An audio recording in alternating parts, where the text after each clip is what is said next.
ঘটলে তার মূল দায়ী কে থাকবে? কেন অপ্রীতিকর ঘটনা ঘটবে এই আশা আশঙ্কা করছেন কেন? গতবারের অভিজ্ঞতা না, প্রতিবারেরই অভিজ্ঞতা খারাপ আছে, গতবার শুধু নয়, 23-এও রিসড়া, ডালখোলা, শিবপুরে হয়েছে, গতবারেও দু জায়গায় হয়েছে।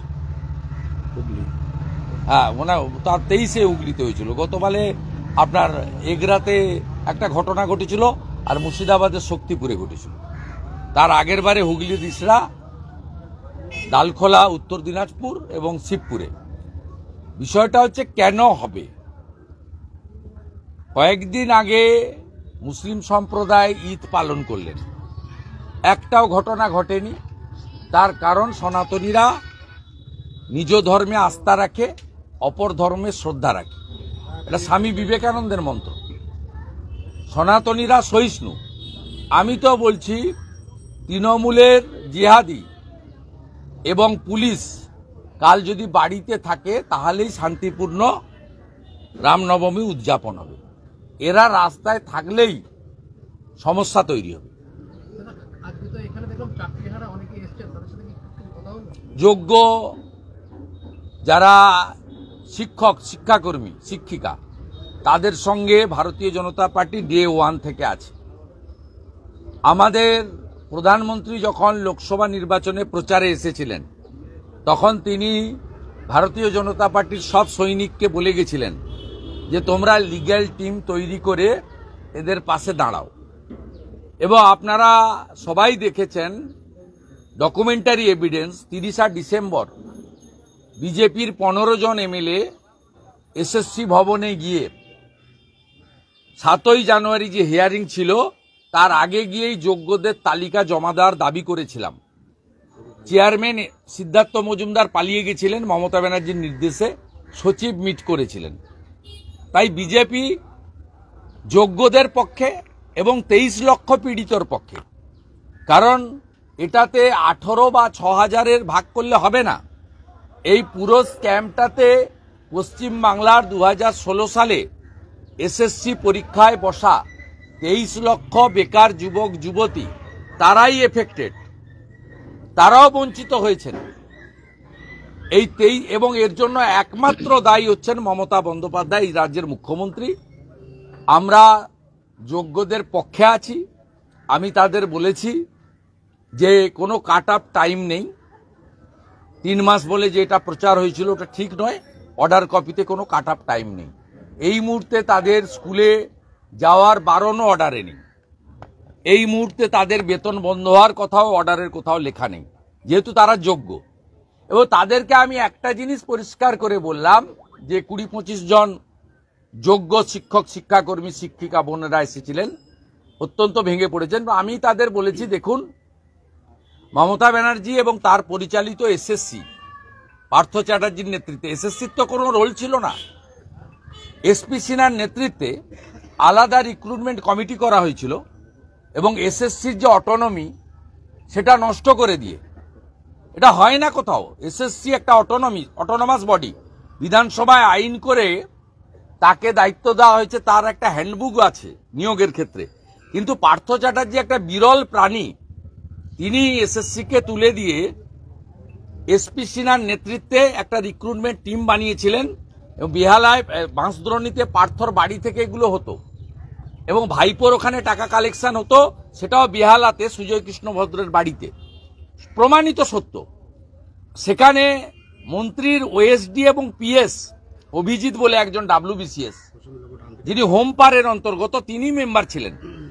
আমি ওদের বলেছিলাম এরা ওএমআর পুড়িয়ে দিয়েছিল। যদি প্রধানমন্ত্রী নরেন্দ্র মোদীজি না থাকতেন, তার দপ্তরের আওতায় তো সিবিআইর সিট না হতো, সেদিনের বিচারপতি আজকের বিজেপি সাংসদ অভিজিৎ গাঙ্গুলি যদি সিট গঠন না করতেন, তাহলে পুড়ে যাওয়া ওএমআরকে নতুন করে পুনর্জীবিত করে, অর্থাৎ পুনর্মুদ্রিত করে ডকুমেন্টটা পেতেন না। তাহলে আপনারাও অযোগ্যের দলে পড়ে যেতেন। আজকে আপনাদের হাতে যে ওএমআরটা এসেছে, এর ক্রেডিটটা কার? এর ক্রেডিট সিবিআইয়ের ক্রেডিট। এবং এটা সম্ভব হয়েছে নরেন্দ্র মোদীজির নেতৃত্বে, না খাউঙ্গা না খানে দুঙ্গা, এটা ভারতবর্ষে চলছে বলে। আজকে আপনি ওএমআর এর মার্কশিটটা নিয়ে, নাম্বারটা নিয়ে, একাডেমি নাম্বারটা নিয়ে আপনি প্রেসকে বলছেন, আপনি বিরোধী দলনেতাকে বলছেন, সাংসদের বাড়িতে গেছিলেন, আপনি মুখ্যমন্ত্রীকে বলছেন, সরকারি দলকে বলছেন, মিডিয়াতে বাইট দিচ্ছেন। কেন আপনি বলছেন যে আমার ওএমআর অনুযায়ী মার্কস ছিল, আমি যোগ্য, আমি বিচার চাই? এটা সম্ভব হয়েছে সিবিআইর জন্য। এটাও নষ্ট করে দিয়েছিল মোটা পার্থ এবং মমতা ব্যানার্জি। তাই ভারতীয় জনতা পার্টি যোগ্যদের ক্ষেত্রে কমিটেড। আমি ওদের পরামর্শ দিয়েছি ইন্ডিভিজুয়াল রিট করতে এবং অন্য কোনো দাবি না করে দফা এক দাবি এক, মমতার পদত্যাগ, আওয়াজ তুলতে। এই একটা লোকের জন্য গোটা বাংলাটা ছারখার হয়ে গেল। আর সব ল্যাম্পপোস্ট, ওটাই একমাত্র পোস্ট, যত নষ্টের গোড়া হচ্ছে উনি। এবং আমি শুনেছি একটা বড় অংশের বেকার যুবক যুবতী, বঞ্চিত, চাকরিচ্যুত, তারা 21শে এপ্রিল নবান্ন অভিযানের নাকি ডাক দিয়েছেন বা দেবেন। আমি শোনা কথা আমার সোশ্যাল মিডিয়াতে, এখন নট ক্লিয়ার। যদি করে সেখানে সকলকে যুক্ত হতে বলেছি, কারণ উনার পদত্যাগ এবং উনার বিদায় এর পার্মানেন্ট সলিউশন হবে। আমি বলেছি ভারতীয় জনতা পার্টির সরকার এলে এই ওএমআর এর ভিত্তিতে যোগ্য অযোগ্য আমরা 1 মাসের মধ্যে বাছাই করে সুপ্রিম কোর্টে পৌঁছে দিয়ে বলবো, মহামান্য হুজুর, যোগ্যদের বাছাই মমতা ব্যানার্জি করেননি, টাকা নিয়ে চাকরি দেওয়াদের প্রোটেকশন দেওয়ার জন্য আপনি যোগ্যদের বাঁচান। কিন্তু সামগ্রিক যে লড়াই 23 লক্ষের জন্য, 16 সালের পরীক্ষায় 23 লক্ষ পরীক্ষার্থী ছিল, তাদের সকলকে নিয়ে বিজেপি লড়াই করবে। এটা ছোটখাটো সংখ্যা নয়। 23 লক্ষ বেকার যুবক যুবতীর স্বপ্ন, অধিকার, শিক্ষা, মেধা, আশা, ভবিষ্যৎ সব যদি কেউ ধ্বংস করে থাকেন, মমতা ব্যানার্জি করেছেন। এ লড়াই 23 লক্ষের পক্ষে লড়াই। এই লড়াইতে বিজেপি সব জায়গায় থাকবে, 1 ইঞ্চিও জিরো টলারেন্স। এই রাজ্যে হিন্দুদের এই অনুষ্ঠান করতে গেলে কোর্টের থেকে অনুমতি নিতে হয়। কি কি করছে জানেন? রামনবমী ভণ্ডুল করার জন্য কি কি করছে জানেন? 50 জন বিজেপির যুব নেতা ডালখোলাতে, তাদেরকে আজকে নোটিশ দেওয়া হয়েছে, ম্যাজিস্ট্রেটের নোটিশ, 1 লক্ষ টাকার বন্ড লিখতে হবে। ডালখোলাতে 23 সালে জিহাদিরা হামলা করেছিল হিন্দুদের উপরে রামনবমীতে। 17 জন জিহাদি আমার করা এনআইএ মামলায় গ্রেপ্তার হয়েছে। অথচ সেখানকার হিন্দু যুবকদেরকে, তাদেরকে 1 লক্ষ টাকার বন্ড দিতে হচ্ছে। খড়গপুর থেকে খবর এলো 3 জন হিন্দু জাগরণ মঞ্চের যুবককে বলা হয়েছে কাল সকাল 6টা থেকে সন্ধ্যে 6টা খড়গপুর কোতোয়ালি টাউন থানাতে তাদেরকে এখানে ডিটেন্ড করা হবে বসে থাকতে, মোবাইল ফোন জমা দিয়ে। এ তো যুদ্ধ ঘোষণা করেছে হিন্দুদের বিরুদ্ধে। হিন্দুদের বিরুদ্ধে পুলিশকে সামনে রেখে যুদ্ধ ঘোষণা করা হয়েছে। এবং যে মাটিতে আমরা দাঁড়িয়ে আছি, এই মাটিতে 112 ফুট উঁচু দুর্গা মূর্তি তৈরি হওয়ার পরেও পুজো করতে দেয়নি মমতা ব্যানার্জির সরকার।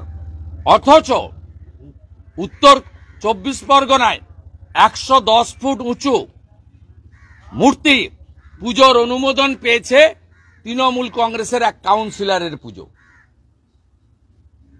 এদের যে মানসিকতা, এটাতেই খুব পরিষ্কার। এই রানাঘাটের পাশেই গ্রামে মূর্তি তৈরি করে পুজো করতে পারেনি, তাদের চোখের জল ফেলতে হয়েছে। তাই এই সরকার কমপ্লিটলি হিন্দু বিরোধী সরকার, যার মুখ্যমন্ত্রী 2024-এর 22শে জানুয়ারি রাম মন্দির উদ্বোধনের দিন একমাত্র মুখ্যমন্ত্রী মিছিল করেন কলকাতার পার্ক সার্কাসে। যে মুখ্যমন্ত্রী মহাকুম্ভকে মৃত্যুকুম্ভ বলেন, যেখানে 66 কোটি হিন্দু স্নান করেছে, এই মুখ্যমন্ত্রী কয়েকদিন আগে ঈদের দিন নামাজে অংশগ্রহণ করে হিন্দু ধর্মকে গন্দা ধর্ম বলেছেন। এগুলোর পরে আর নতুন করে এই সরকার তৃণমূল যে হিন্দু বিরোধী, আর কিছু প্রমাণ লাগবে বলে আমার মনে হয় না। জাগো হিন্দু, ঐক্যবদ্ধ হও। হিন্দু যদি বাঁচতে চাও বিভেদ ভুলে এক হও। সরস্বতী পূজায় শক্তি দেখিয়েছ, কালকে শক্তি দেখাও। বাড়িতে থাকবেন না, রাস্তায় নামুন, ঘরে ধ্বজ তুলুন, মোটর বাইকে ধ্বজ লাগান, দেখা হলেই জয় শ্রীরাম বলুন, কপালে তিলক লাগান। যেখানেই রাম পুজো হবে, যেখানেই শোভাযাত্রা হবে, মায়েরা শাঁখ নিয়ে, ছেলেরা জয় শ্রীরামের ধ্বজ নিয়ে অংশগ্রহণ করে কাল বাংলার হিন্দুরা প্রভু শ্রীচৈতন্যদেবের মাটিতে, আমি বলে যাই যে শ্রীচৈতন্যদেব নবদ্বীপ এবং নদিয়ার মাটিতে রাম রাম রক্ষমাম এই স্লোগানের মধ্য দিয়ে তিনি রাম নামের জয়গান করেছিলেন। এই মাটি থেকে শ্রী রাম নবমীর শুভেচ্ছা এবং সফলতা কামনা করি। আপনার কিছু?